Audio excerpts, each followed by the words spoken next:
50 degree की भयंकर गर्मी, सिर्फ 72 घंटे और 10 लाख जानवरों की कुर्बानी। अगर ये आपके शहर में होता तो सड़कों पर खून की नदियां बह जाती और बदबू से शहर खाली करना पड़ता। लेकिन मक्का के इस रेगिस्तान में सड़क पर खून की एक बूंद या एक मक्खी तक नजर नहीं आती। ये कोई चमत्कार नहीं, बल्कि जमीन के नीचे चलने वाला एक ऐसा सीक्रेट सिस्टम है जिसे आज तक अमेज़न या एप्पल जैसी बड़ी बड़ी कंपनियां भी डीकोड नहीं कर पाई हैं। आज जो आप सुनेंगे शायद ही किसी ने आपको बताया हो। दुनिया का सबसे बड़ा मैनेजमेंट सिस्टम किसी बड़ी टेक कंपनी अमेज़न या एप्पल के पास नहीं है। ये एक ऐसे रेगिस्तान के बीचों बीच चलता है जहां हर साल एक ऐसा चमत्कार होता है जिसे दुनिया की कोई भी मॉडर्न सप्लाई चेन आज तक डीकोड नहीं कर पाई है। हम बात कर रहे हैं हज की। एक ऐसा समय जब पूरी दुनिया से 30 लाख लोग मक्का पहुंचते हैं और इन 30 लाख लोगों के साथ जुड़ा है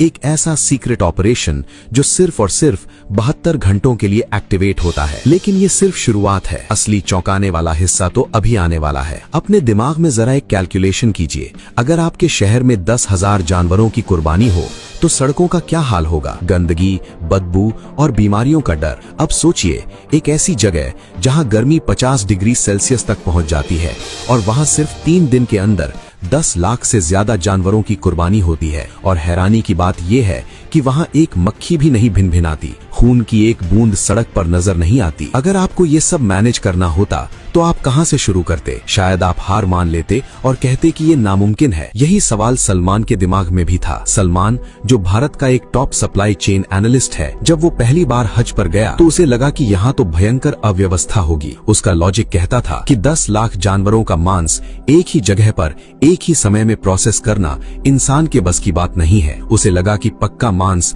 सड़कों पर सड़ जाएगा। अपनी इसी जिज्ञासा को शांत करने के लिए उसने अपनी जान पहचान और कुछ स्पेशल परमिट्स का इस्तेमाल करके उस इलाके में एंट्री ली जहां आम हाजियों का जाना सख्त मना है। और जो उसने वहां देखा उसने उसके होश उड़ा दिए। पर हमेशा से ऐसा नहीं था। एक वक्त था जब हज के दौरान मिना की घाटी किसी बुरे सपने से कम नहीं होती थी। 80 के दशक तक हाजी अपनी कुर्बानी खुद करते थे। लाखों जानवर खुले में काटे जाते थे। नतीजा, सड़कों पर मांस के पहाड़ लग जाते थे, बीमारियां फैलने लगती थीं, बदबू इतनी भयंकर होती थी कि सांस लेना मुश्किल हो जाता था। हालात इतने खराब हो जाते थे कि एक वक्त ऐसा भी था जब लाखों किलो गोश्त को जमीन में दफन करना पड़ता था, क्योंकि इतनी भयंकर गर्मी में उसे बचाने का कोई तरीका ही नहीं था। सऊदी सरकार के सामने एक नामुमकिन चुनौती थी। तो आपको क्या लगता है, इस समस्या को सुलझाने के लिए उन्होंने क्या किया? सन 1983 में सऊदी सरकार और इस्लामिक डेवलपमेंट बैंक ने मिलकर इस संकट का स्थायी हल निकाला।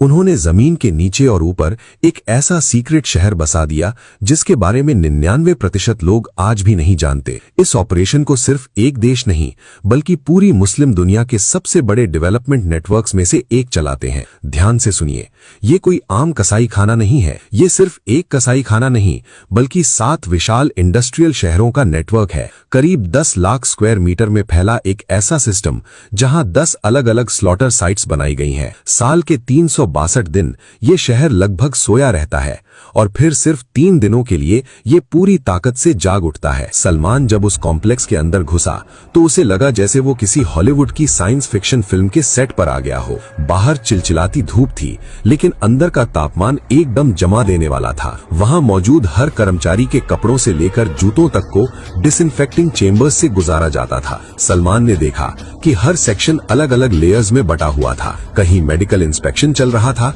कहीं डिजिटल टैगिंग और कहीं विशाल कन्वेयर बेल्ट्स बिना रुके हजारों जानवरों को आगे बढ़ा रही थी। वहां इस्तेमाल होने वाली कई मशीनें सिर्फ हज के लिए बनाई गई स्पेशल कस्टम इंडस्ट्रियल टेक्नोलॉजी थी। सलमान को ऐसा लग रहा था जैसे वो किसी स्लॉटर हाउस में नहीं बल्कि दुनिया की सबसे एडवांस्ड ऑटोमेटेड फैक्ट्री के अंदर खड़ा हो। इस ऑपरेशन को अंजाम देने के लिए पूरी दुनिया से 40,000 से ज्यादा ट्रेंड कसाई, वेटरनरी डॉक्टर्स और इंजीनियर्स को स्पेशल चार्टर्ड फ्लाइट से मक्का लाया जाता है। हर जानवर के कान में एक डिजिटल टैग लगाया जाता है जिससे उसका पूरा रिकॉर्ड सिस्टम में सेव हो जाता है। यहाँ सिर्फ हेल्थ नहीं बल्कि शरिया के हर नियम को भी मशीनों और विशेषज्ञों की मदद से वेरीफाई किया जाता है। जहां एक तरफ जानवरों की मेडिकल स्कैनिंग हो रही थी, वहीं दूसरी तरफ ऑटोमेटेड मशीनें हजारों पैकेट्स को सील कर रही थीं। हर स्लॉटर लाइन के ऊपर विशाल स्टील ट्रैक्स लगे हुए थे, जिन पर पूरा प्रोसेस बिना रुके आगे बढ़ता रहता था। अब इस सिस्टम की रफ्तार का अंदाजा आप इससे लगाइए कि यहाँ औसतन हर 7 सेकंड में एक कुर्बानी प्रोसेस हो जाती है। जी हाँ, सिर्फ 7 सेकंड। सिर्फ कुछ सेकंड की देरी भी पूरे सिस्टम को बिगाड़ सकती थी, इसलिए हर मशीन एक दूसरे से सिंक्रोनाइज थी। अब इस पूरे सिस्टम को इंसान नहीं बल्कि आर्टिफिशियल इंटेलिजेंस मॉनिटर करती है। एक कंट्रोल रूम ऐसा भी था जहाँ दीवारों पर लगी विशाल स्क्रीनें पूरे ऑपरेशन को लाइव मॉनिटर कर रही थीं। हर जानवर, हर पैकेट और हर ट्रक स्मार्ट डिजिटल ट्रैकिंग के दायरे में होता है। लेकिन रुकिए, कहानी में सबसे बड़ा ट्विस्ट तो अभी बाकी है। जब जानवर कटता है तो उसका खून कहाँ जाता है, उसकी खाल का क्या होता है? 10 लाख जानवरों का मतलब है करीब 1.5 से 2 करोड़ किलो तक मांस। इस विशाल मात्रा को 72 घंटे में प्रोसेस करना और खराब होने से बचाना एक इंजीनियरिंग मिरेकल है। कुर्बानी के दौरान निकलने वाला खून खुले में या नालियों में नहीं बहता। जमीन के नीचे पाइप्स, ड्रेनेज चैनल्स और कूलिंग टनल्स का ऐसा जाल बिछा था मानो रेगिस्तान के नीचे एक दूसरी इंडस्ट्रियल दुनिया चल रही हो। कुर्बानी के बाद सफाई के लिए हाई प्रेशर सैनिटाइजिंग मशीनें तुरंत एक्टिव हो जाती थीं, ताकि कुछ ही मिनटों में पूरा एरिया दोबारा चमकने लगे। जानवरों की खालें लेदर इंडस्ट्री में भेज दी जाती हैं और एक अलग अंडरग्राउंड वेस्ट प्रोसेसिंग यूनिट हर मिनट टनों बायोलॉजिकल वेस्ट को रिसाइकिल कर रही थी, जिससे बायो फर्टिलाइजर बना दिया जाता है। पूरा सिस्टम इस तरह डिजाइन किया गया था कि जानवर के आने से लेकर मीट पैकेट बनने तक इंसानी हाथों का इस्तेमाल कम से कम हो। सलमान को सबसे ज्यादा हैरानी इस बात की हुई कि इतने बड़े ऑपरेशन के बावजूद वहां इंसानों से ज्यादा मशीनें काम करती नजर आ रही थीं। जैसे ही गोश्त तैयार होता है, बड़ी बड़ी ऑटोमेटेड मशीनें उसे काटती हैं। सलमान ने देखा कि कुछ मशीनें इतनी तेज थीं कि इंसानी आंख उनके ब्लेड्स की मूवमेंट तक नहीं देख पा रही थी। इतनी विशाल मात्रा में मांस को खराब होने से बचाने के लिए इंडस्ट्रियल वैक्यूम पैकिंग मशीनें लगातार 24 घंटे काम करती रहती थीं। कुछ जगहों पर रोबोटिक आर्म्स गोश्त को कन्वेयर बेल्ट से उठाकर सीधे फ्रीजिंग सेक्शंस में डाल रहे थे। इन फ्रीजर्स की क्षमता इतनी विशाल है कि इनमें 7 लाख जानवरों का गोश्त एक साथ स्टोर किया जा सकता है। हजारों टन बर्फ और कूलिंग गैस पाइपलाइंस इस पूरे सिस्टम को लगातार ठंडा रखती थीं। एक सेक्शन ऐसा भी था जहां सिर्फ तापमान मॉनिटर करने वाली मशीनें लगी थीं, क्योंकि तापमान में हल्की सी गलती भी करोड़ों किलो गोश्त को खराब कर सकती थी। हर फ्रीजिंग चेंबर के बाहर डिजिटल स्क्रीनें लगी थीं, जिन पर अंदर का टेम्परेचर और स्टोरेज डेटा हर सेकंड अपडेट हो रहा था। 20 जायंट फ्रीजर्स के अंदर सिर्फ 15 से 20 मिनट में वो गोश्त -40 डिग्री पर जमकर पत्थर हो जाता है, ताकि उसमें कोई बैक्टीरिया पनप ना सके। एक पर्ची कटवाने से लेकर पैकेट बनने तक पूरा सिस्टम किसी स्विस घड़ी की तरह चलता है।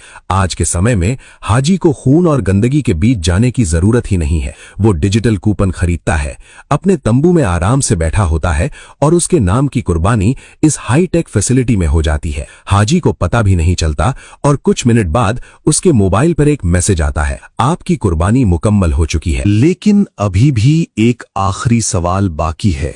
क्या आपको याद है मैंने शुरू में कहा था कि असली चौंकाने वाला सच कुछ और है? लोग सोचते हैं कि ये सारा गोश्त सऊदी अरब के लोग खा जाते हैं या फिर इसे गड्ढों में दफना दिया जाता है, पर असलियत आपकी आंखों में आंसू ला देगी। जब वो लाखों किलो गोश्त फ्रीज होकर पैक हो जाता है तो उसे स्पेशल रेफ्रिजरेटेड ट्रकों में लाद कर जेद्दाह के पोर्ट पर ले जाया जाता है। वहां इंतजार कर रहे होते हैं विशाल काय समुद्री जहाज। मक्का में की गई कुर्बानी महीनों बाद फिलिस्तीन के किसी रेफ्यूजी कैंप में बैठे बच्चे की भूख मिटाती है। ये गोश्त सीरिया, सूडान, सोमालिया और यहां तक कि बांग्लादेश और अफ्रीकी देशों के गरीब गांवों तक भेजा जाता है।